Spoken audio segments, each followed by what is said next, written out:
Бексұлтан бәрінен шаршадым. Бексұлтан мен Зухра ажырасып екі жаққа кетті. Зухра әлеуметтік желідегі ресми парақшасында енді ешкімді ұстамаймын. Кетем деген адам кетеді. Менің туған күніме керемет сыйлық болды.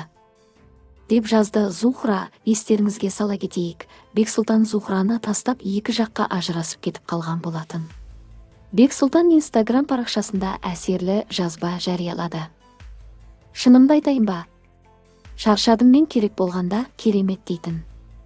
Ал керек болмасан керек етпейтін кейбіреулерден шаршадым. Шықсам биікке туысым дейтін, маған еңбегі түбі сіңбейтін. Жақындарымнан шаршадым. Арқамнан қағып жан досым дейтін. Сатқындығы бар кешірмейтін, жалған достардан шаршадым. Қуанам қатты, өкініп кей күн. Менің де мынау өтірік кейпім. Өз-өзімнен де шаршадым. Деп жазды Бексұлтан әлеуметтік желіде. Зухра парақшасында Бексұлтанға тек сізге қажет қарым-қатынастарды ұстамаңыз. Өзіңді босқа жібер, деді Зухра. Бексұлтан Зухраға өлең шумақтары арқылы жанайқайын жеткізді. Біз кеше қандай едік? Бір-бірімізді сүйетін едік.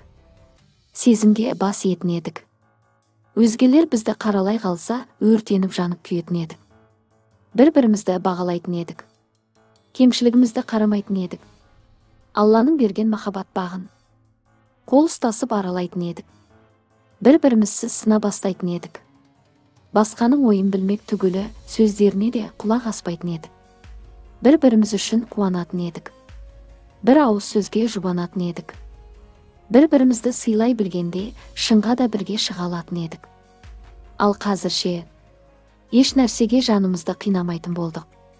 Жадымызға жақсыны жинамайтын болдық. Ақиқат осы өкінішті сол. Бір-бірімізді сыйламайтын болдық. Деп жазды Бексұлтан. Естеріңізге сала кетейік, Зухра мен Бексұлтанның өмірі Зухра қалағандай өтті. Ол Бексұлтанның анасымен бірге тұрмаған болатын. Анасы Таразда жалғыз тұратын. Бексұлтан Зухраның жаңа үйінде бірге тұрған. Зухра мен Бексұлтан отау құрғаннан кейін Зухра тағы 2 үй сатып алды. Барлығы 3 үй болды. Жақында Зухра қымбат көлік сатып алды.